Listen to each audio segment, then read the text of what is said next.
अस्सलाम वालेकुम dear student. आज हम स्टार्ट करेंगे एक्सरसाइज 4.9। ऑल्दो के कल के लेक्चर में मुझे किसी बच्चे ने आउटपुट नहीं दिया, मीन्स आपने कुछ पढ़ा भी नहीं उसमें से। वो मुझे इसलिए अंदाज़ा हुआ कि इसकी एक स्लाइड जो है क्वेश्चन नंबर 9 और 10 की, वो रिप्लेस हो गई थी एक दूसरे से, और किसी ने पॉइंट आउट नहीं किया। इसका मतलब है लेक्चर आप लोगों ने नहीं देखा था। ठीक है, तो अब आप वो भी देखिएगा और 4.9 भी देखिएगा। और मैं कल इंशाल्लाह आपसे, आज तो मैं रजिस्ट्रेशन फॉर्म वगैरह ले रही थी, उसमें भी बिज़ी थी, तो कल जो है वो मैं ठीक से आउटपुट लूँगी आप लोगों का। ठीक है, चलिए स्टार्ट करते हैं। Question number 1, 2x² is equal to 6 plus 3y² और 2x² minus 3y² is equal to 6। इसको अरेंज कर लिया है। और सेकंड इक्वेशन है आपके पास 3x² minus 5y² equal to 7। हमने क्या करना है इसमें, देखें दोनों जो है वो डबल वेरिएबल में क्वाड्रेटिक इक्वेशंस हैं। ठीक है, तो सपोज़ जब इस तरह के केस होता है तो हम क्या करते हैं, सपोज़ कर लें कि आप x² u के इक्वल है और y² v के इक्वल है। तो जब हम ये रिप्लेस करेंगे तो दोनों इक्वेशंस जो हैं वो क्या हो जाएंगी, लीनियर हो जाएंगी। देखें ये रिप्लेस कर दिया, x² को रिप्लेस किया u एंड y² को रिप्लेस किया v। ठीक है, इसमें भी और इसमें भी दोनों इक्वेशन। अब ये दोनों इक्वेशन आपकी इक्वेशन 1 और 2 बन गई। अब 1 और 2 को अब आप सॉल्व कर लीजिए। किस तरीके से, कोफिशिएंट सेम कर लें। ठीक है, इन दोनों के u के कोफिशिएंट सेम करें। इक्वेशन 1 को 3 से मल्टीप्लाई करवा दें और इक्वेशन 2 को 2 से मल्टीप्लाई कराएंगे, तो ये दोनों क्या हो जाएंगे, 6 और 6। फिर सब्ट्रैक्ट करवा दें 2 को 1 में से, सब्ट्रैक्ट करवाएंगे तो ये दोनों 6u प्लस का 6u minus 6u, both are cancelling to each other. 10v plus 9v equal to minus in minus v बचेगा आपके पास। और फिर जब आप 14 और 18 को सॉल्व करेंगे, माइनस 18 को, तो माइनस का 4, मीन v आपके पास क्या आ गया, 4 आ गया। नेक्स्ट स्लाइड पे आइए। यहाँ देखिए बेटा, putting the value of v in equation 1। देखिए इक्वेशन 1 और 2 में u और v हमने रिप्लेस कर दिया था, तो v की वैल्यू आ गई है 4। तो या तो 1 में रख दें या 2 में रख दें आप, तो आपकी u की वैल्यू आ जाएगी। तो u आपके पास क्या आया है, यहाँ से सॉल्व करके 9 आ गया। ठीक है, अब देखें अगर u जो है वो क्या है, 9 है। ठीक है, जब u 9 है तो x² हमने क्या सपोज किया था, 9 सपोज किया था। तो u की जगह क्या रख दिया, 9। x² अगर 9 है तो taking root on both side, x किसके इक्वल होगा, प्लस माइनस 3 के। और y² इज इक्वल टू था v के, तो v इक्वल टू 4 है। तो जब बोथ साइड पर रूट लेंगे तो प्लस माइनस 2 आ जाएगा। तो इसको आप इस तरीके से लिखेंगे, ऐसे भी लिख सकते हैं, इस तरह भी लिख सकते हैं। 3,2, लेकिन 3 रखेंगे तो 2 आएगा, 3 रखेंगे माइनस 2 भी आएगा, -3 रखेंगे तो 2 आएगा, -3 रखेंगे तो -2 भी आएगा। इस तरीके से भी लिख सकते हैं इसको, और ऐसे भी लिख सकते हैं। ठीक है, question number 2 is similar as question number 1।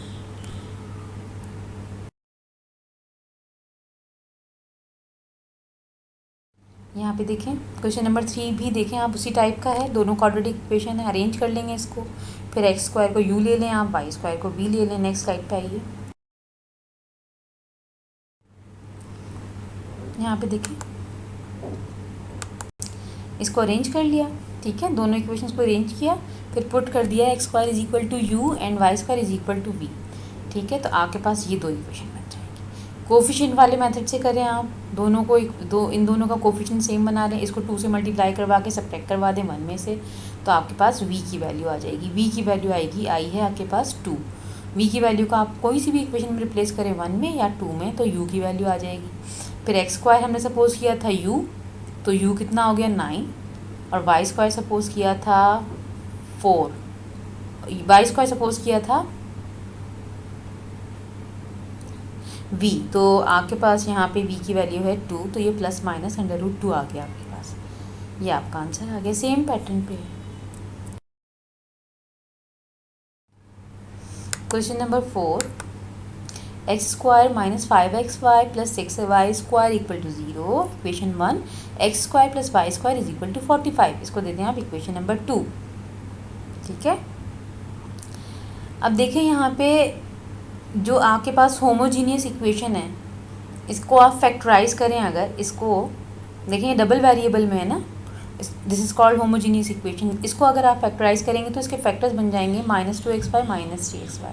Factors बनाए तो आपके पास ये आ गए, x is equal to 2y and x is equal to 3y। x की 2 वैल्यूज़ आई हैं। अब x की जो 2 वैल्यूज़ आई हैं इसको 1 बाय 1 आप रखेंगे इक्वेशन नंबर 2 में। पहले 2y रखेंगे, फिर क्या रखेंगे 3y। ठीक है, जब आपने इक्वेशन 1 में 2y रखा x की रिप्लेसमेंट पे तो आपके पास ये इक्वेशन बन गई। अब ये इक्वेशन जो बनी है इधर से आपने क्या करना है, y की वैल्यू फाइंड आउट कर लेनी है। इसी तरह से फिर आप x की वैल्यू रखोगे 3y यहाँ पे इक्वेशन 2 में, तो आपके पास यहाँ पर भी y की वैल्यूज़ आ जाएंगी। ठीक है, अब देखें जो y की वैल्यूज़ आई हैं उसको आपने कहाँ रिप्लेस करना है, y की वैल्यूज़ को आप x की वैल्यूज़ में रिप्लेस करेंगे। जब आपके पास आपने 2y रखा था तो -3 आया है, अब ये -3 आप यहाँ रिप्लेस करोगे। जब आपने 3y रखा तो दूसरी वैल्यू है आपके पास 4√2। ठीक है, अब ये वैल्यू आप इधर रख देंगे। नेक्स्ट स्लाइड पे देखिए, नेक्स्ट स्लाइड पे आ जाए बेटा। x की वैल्यू आपके पास क्या थी 2y, y की वैल्यू आई है -3, तो 3 2 ज़ा -6। फिर आपके पास नेक्स्ट एक्सप्रेशन में जब आप वैल्यू रखेंगे y की वैल्यू सेकंड वैल्यू आ रही है -3√2। ठीक है, फिर x की वैल्यू आपके पास क्या थी 3y, तो यहाँ पे आपने y की वैल्यू रिप्लेस कर दी तो आपके पास क्या आया -9/√2 माइनस। ठीक है, अब आप देखें ये आपके पास जो है फैक्टर्स बन गए। 6 वैल्यू थी x की तो 3 आई, -6 होगी तो -3 आएगी। 9/√2 है x की वैल्यू तो 3/√2 आएगी, और -9/√2 है तो -3/√2 आएगी। ये इसके सारे पॉसिबल आंसर्स हैं। क्वेश्चन नंबर 6 आपका होम असाइनमेंट है, खुद करेंगे। क्वेश्चन नंबर 7 पे आ जाएं, थोड़ा सा डिफरेंट है। डिफरेंट किस सेंस में देखें, इसमें क्या करेंगे, मैं क्या करूँगी कांस्टेंट को सेम कर लूँगी। सेम करके फिर जो सेकंड इक्वेशन है उसको फर्स्ट इक्वेशन में से सब्ट्रैक्ट करवा दूँगी। फिर तो सेम करने के लिए मुझे इसको सेम, इन दोनों को सेम करने के लिए इक्वेशन 1 को 15 से और इक्वेशन 2 को 16 से मल्टीप्लाई करवाना पड़ेगा। तो ये देखें ये मल्टीप्लाई करवा दिए 15 से, और इसको किससे करवाए 16 से, ये आ गया। अब दोनों को सब्ट्रैक्ट करवाएं, जब सब्ट्रैक्ट करवाएंगे ये दोनों कैंसिल हो जाएंगे। हमारे पास जो इक्वेशन बचेगी वो ये आएगी 15x² - 15y² - 16xy = 0। इसको अरेंज कर लें, इसके फैक्टर्स बना लें। फैक्टर्स बना लिए, नेक्स्ट स्लाइड पे आइए। यहाँ पे देखें जब आपके पास आपके जो फैक्टर्स बन रहे हैं वो 3x - 5y and 5x + 3y = 0 है। ठीक है, यहाँ से x की वैल्यू फाइंड आउट कर लें, यहाँ से भी x की वैल्यू फाइंड आउट कर लें। अब x की 2 वैल्यूज़ हैं, इसका मतलब है y की भी आपके पास रिस्पेक्टिवली उसी के अकॉर्डिंग आएंगी। If x is equal to 5/3y then equation 2 में आप इसको सब्सटीट्यूट करके देखिए तो y की वैल्यू y² जो है आपके पास आ रहा है 15 × 3/5। या रेंज इसको सॉल्व कर लें तो y की वैल्यू y² की वैल्यू 9 है और y की value +-3 taking root on both side. फिर आप सब्सटीट्यूट करो -3/5y इक्वेशन 2 में। जब 2 में सब्सटीट्यूट करेंगे y की रिप्लेसमेंट में ये वैल्यू तो आपके पास y की सेकंड वैल्यू आ जाएगी। प्लस अब आपको पता है रूट के अंदर माइनस साइन होता है तो आयोटा की फॉर्म में हम उसको लिखते हैं।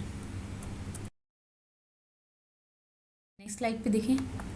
अब क्योंकि x की वैल्यू y की फॉर्म में थी और y की वैल्यू हमने इक्वेशन 2 में रख के y की वैल्यू फाइंड आउट कर ली, अब हम x की वैल्यू फाइंड आउट करेंगे। तो x की वैल्यू स्टार्टिंग में क्या थी हमारे पास, जो हमने सब्सटीट्यूट करके y की वैल्यू निकाली थी 5/3y। यहाँ पे y की वैल्यू रखें, जब रिप्लेस करेंगे तो कितना आ जाएगा 5। इफ़ y = -3 रखेंगे तो माइनस का 5 आएगा। फिर +-5 आयोटा आ रहा था 1/1 y की वैल्यूज़ में इसको आप रखेंगे तो जब प्लस का 5 आयोटा रखेंगे माइनस का 3 आयोटा आएगा, माइनस का 5 आयोटा रखेंगे तो प्लस का 3 आयोटा आएगा। These are the final answer. 8 is similar as question number 7। Do it yourself. आपने क्या करना है, कांस्टेंट सेम कर लेने हैं। इक्वेशन 1 को मल्टीप्लाई करा देंगे 2 से और इक्वेशन 2 को मल्टीप्लाई करा देंगे 9 से। फिर एक इक्वेशन आपकी बन जाएगी, उसके फैक्टर्स बनाएंगे, वहाँ से x की वैल्यू निकालेंगे, वो y की फॉर्म में आएगी। फिर उसको y की इक्वेशन 2 में रख देंगे, 1 में या 2 में जो भी आपके पास आ रही होगी उसमें रिप्लेस करेंगे तो आपके फाइनल आंसर्स आ जाएंगे।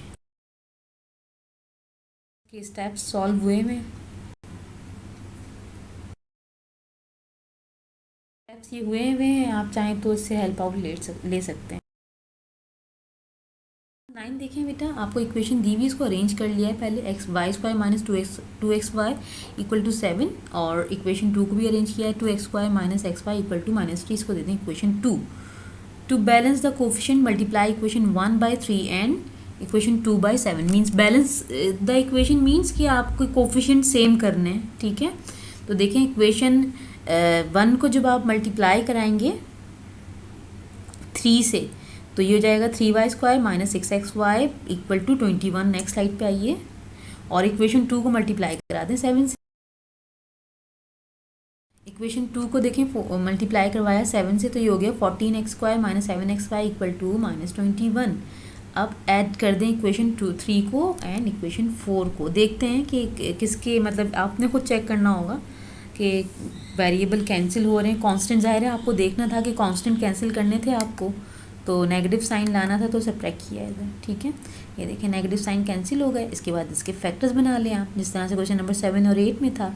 फैक्टर्स बना के आपने एक्स की वैल्यूज़ निकाली वाई की फॉर्म में, फिर इसको उसमें पुट कर दिया इक्वेशन 1 में, तो जो आंसर आया है आपका, जो आएगा आंसर्स आएंगे वाई के, उसको अगेन आप इसमें रिप्लेस करोगे तो एक्स की वैल्यूज़ आ जाएंगी।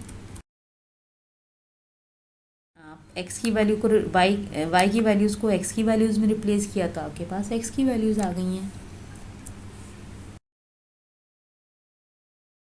8th 9th 10th ये सब सारे जो क्वेश्चन हैं वो सेम पैटर्न पे हैं, तो उसमें से 3 मैंने करवा दिए हैं, रिमेनिंग आप देख लीजिए। इसमें 10th हुआ हुआ तो है, सिर्फ आपने कांस्टेंट को सेम करना है, और अगर सब्ट्रैक्ट करवा के कैंसिल हो रहा है तो सब्ट्रैक्ट करवाएंगे, अदरवाइज ऐड करवा के, अगर हो रहा है अपोजिट साइन है तो ऐड करवाते हैं, सेम साइन होता है तो सब्ट्रैक्ट करवाते हैं। फिर सब्ट्रैक्ट करवा के आपकी एक इक्वेशन बनेगी, उसके फैक्टराइज करेंगे, फैक्टराइज करके एक्स की वैल्यू निकालेंगे, उस एक्स की वैल्यू को आपने इक्वेशन 2 में रख देना है, वाई की वैल्यू आएगी, वाई की वैल्यू को एक्स में रखना है, तो एक्स के आंसर्स आ जाएंगे। नेक्स्ट स्टेप इसके हुए हुए हैं, ये हुए हुए हैं, इससे हेल्प आउट मिल जाएगी, कल मैं करवाऊँगी इंशाल्लाह। अच्छा बेटा देखिए, आज तो मैंने छोड़ दिया बच्चों को, सिर्फ शाहजैन ने मुझे जो है वो, सिर्फ एक बच्चा था शाहजैन जिसने मुझे सॉल्व करके सेंड किया, बाकी किसी बच्चे ने सेंड नहीं किया। अब रीज़न मुझे नहीं पता, आई डोंट नो क्या है, या तो आपने लोगों ने लेक्चर्स ही नहीं देखा, लेक्चर देखा ही नहीं है, या लास्ट पीरियड में आप लोग इस तरीके से करते ही हैं। थोड़ा सा अपनी एनर्जी बचा के रखा करें लास्ट पीरियड के लिए भी, ठीक है। तो कल इंशाल्लाह ऐसा नहीं होना चाहिए, कल तो खैर वैसे भी मेरा फर्स्ट पीरियड है, लेकिन लास्ट पीरियड होने का मतलब ये नहीं कि आप लोग ना पढ़ें। नेक्स्ट टाइम बी केयरफुल, ठीक है। अल्लाह हाफिज़।